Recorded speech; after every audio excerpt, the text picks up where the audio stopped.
That's right. Coach, how big of a deal is it that Coach Inge is on your staff, facing the board? Or is that kind of stuff overblown from the media? Yeah, probably a little bit. He's not going to go out there and make no tackles, right? Or no interceptions. But, obviously he's familiar, with Coach. But at the end of the day, our guys got to go out there and execute. We've talked a little bit about it, but he doesn't have any more than, what we can see on tape, if that makes sense. So it's great having Inge. He's done a tremendous job for us this season. And, this game will be no different for him. Coach, what allowed Boo to play as productive as he was in the game last week, and how would you kind of describe his progression through the first half of his freshman season? Yeah, it's about what you would expect as a freshman. There's a learning curve for him. There have been some really good highs. There's obviously been some lows, but the highs have been coming and coming and coming. So he's right where we hoped he would be. He's getting better every week. He's a tremendous talent. He wants to be great. He's working at it. We're all obviously really proud of the production that he showed this weekend. Tim, it seemed like Ricky took a step forward this past week as well. What did you see from him? And then the quarterback or cornerback tandem in general seemed like Jamad had a really nice performance as well. Yeah, honestly, those guys have been playing well all season. Obviously we're playing a lot of great, talented teams, and, those guys are going to make some plays. But I think if you just look at the total, body of work, Ricky has been, exactly what we hoped he would be. We've talked to Nazim about Jamad and, what he brings to the table. And, I'm just really proud of those guys. They competed their tails off, and when you get in this league, that's what's expected for us to be able to play at a championship level. So we just, expect those guys to continue to grow in that area and continue to get better. Got to ask you how it hit you losing Keenan, Pili, and then everything involved with that and how the guys did in taking his place during that game. Yeah, you guys know, man, that's devastating, for us, for a program. It's very rare that you find, a great kid, but also a great player, and he was having such a great season for us. He's a smart kid, he's a leader. My wife went to bed talking about him. She was crushed, and she woke up talking about it. So, he meant the world to us. He's just a tremendous kid, tremendous player, great family. It hurts, to be quite honest, because he put so much work into it. You wanted to see him, finish this thing on his terms. So, but the good news is I know he's going to respond, and, this kid's going to be a leader in the community. And, I don't think his football days are over. He's that talented. So, we pray for him, pray for his family, and, we wish him nothing but the best. I know he'll be with us and continue, being around the program. But, yeah, it was extremely hurtful. Yeah, I think, as far as, on the field, it's a little bit by committee at this point. T-Lander's done a tremendous job for us, all season in his role. And, obviously his role will continue to increase at this point. But all the linebackers will. I don't think you'll be able to replace KP. I think it'll be a lot just by committee. And I think those guys are all up for the challenge. Tim, when you look at the teams that have had some success keeping Jalen Milroe contained from running, does it look like that's accomplished more in terms of plan or execution? In other words, is that accomplished during game week or game day? Well, I think it's just like anything, when you have a great player, you got to get used to it. You can't simulate that in practice, just his athleticism, his speed, his strength of his arm. It's just a lot of things that he brings to the table that's challenging for a defense. So I think, obviously when the game goes and we get a feel for, his speed and the way he moves around, we'll be able to settle in. But, he's definitely a great challenge for us. And, I know our kids are excited about the opportunity. Well, yeah, it's a lot of them. But, Navy's obviously a really good athlete for us. And, he did a really good job for us today. But, we're trying to move different guys there to try to, again, show it to us. But, we don't have one of those guys on our team right now. They're not going to let us, get our guy on that side. So that's all we got.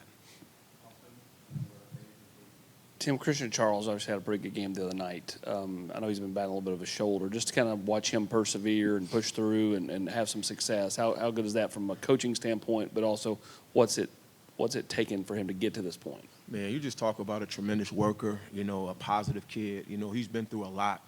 I'll be honest, I'm like a proud dad when I watch, this kid finally see some fruits of his labor.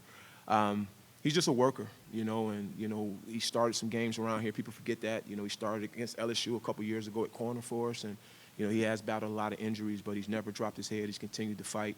Yeah, and he did. He had a tremendous game for us. You know, we wouldn't be able to win and play as well as we did, you know, without him. So I'm just super proud of him. And, you know, like he said, like he'll be the first one to tell you, he thinks his best football is still ahead of him. Arion Carter, I feel like, continues to have his best game the next game. What have you seen most from him that's allowed him to have the success on the field? It's just the work, you know, behind the scenes. You know, he's a tireless worker, you know, just from the mental perspective, you know, just understanding how teams are going to try to attack us, you know, not just in the run game, but even in the passing game. So, you know, nothing's by accident. You know, he's a poster child, but putting in the extra work, you know, mentally, and you're starting to see it show up week in and week out. So, you know, he's only a sophomore, true sophomore. You know, we think the lights, I mean, the ceiling is extremely high for him, but we just love the direction he's headed right now. With Keenan out, do you know yet who will be taking over the in-helmet communication on the field? Yeah, you know, we bounce it around anyway. You know, we haven't really made a concrete decision on that, you know, at this point. But, you know, I'm pretty sure it'll be by committee, you know, just based on who's in the game and, you know, what backers are in the game, so to speak. So. I don't know that there is, you know, because we've kind of, you know, moved it around a ton. You know, we've played different linebackers all season. So we've had to move it around a little bit. You know, I think it's just, you know, what packages are we in to make sure the right guy has it on is probably the biggest issue. But Coach Inge and our staff has done a tremendous job making sure that, you know, only one guy has it on and it's the right guy. Coach, obviously you don't ever want to have an injury like Keenan had, but just given the spot that happened in the game, I mean, how much more of an idea do you have now of how those guys will handle, you know, him not being on the field, especially in a game that close? Yeah, like I said, you can't replace him, his leadership and, you know, his overall God-gifted ability. I think it's just, like I said earlier, it's just a committee. You know, we try to put guys in the right spots to be successful. You know, how we call the game, you know, where we put them is always key. But, you know, we got a good feel for our guys. You know, like I said, T-Lander's played a ton of ball. AC's played a ton of ball. Jalen has played some ball for us. So we have some guys, and I'm very confident, you know, that they'll be in and ready for the challenge. But, yeah, there is obviously a learning curve. You guys were terrific in the red zone defense on Saturday night. What made that so effective? And two, I think you've given up 2 fourth-down conversions and 10 tries. Why have you guys been good in that area as well? Yeah, I think as far as the red zone goes, you know, the guys are just straining. You know, whether you're in the big field, whether you're in the goal line, you know, we talk about putting the ball down and, you know, having a chance to play another snap, you know, and that's just a mentality thing. You know, as far as the fourth downs go, I think it's in that same ballpark. You know, if we're still playing, you know, third down, fourth down, you know, we want to play as hard as we can, and, you know, we want to try to out-execute people. So, you know, to me, it's just a hats off to our defense and just how hard those guys play and how detailed they are, you know, in situational football.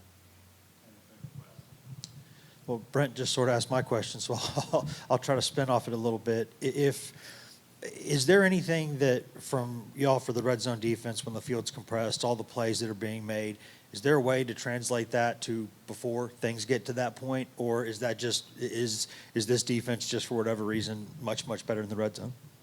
Well, I like to think we just playing great defense, but, you know, at the end of the day, yeah, you would like for them not to be, you know, in the red zone, but, you know, things happen, you know, in the course of the game. You know, I think the biggest issue is not panicking, you know, when you get put in those situations.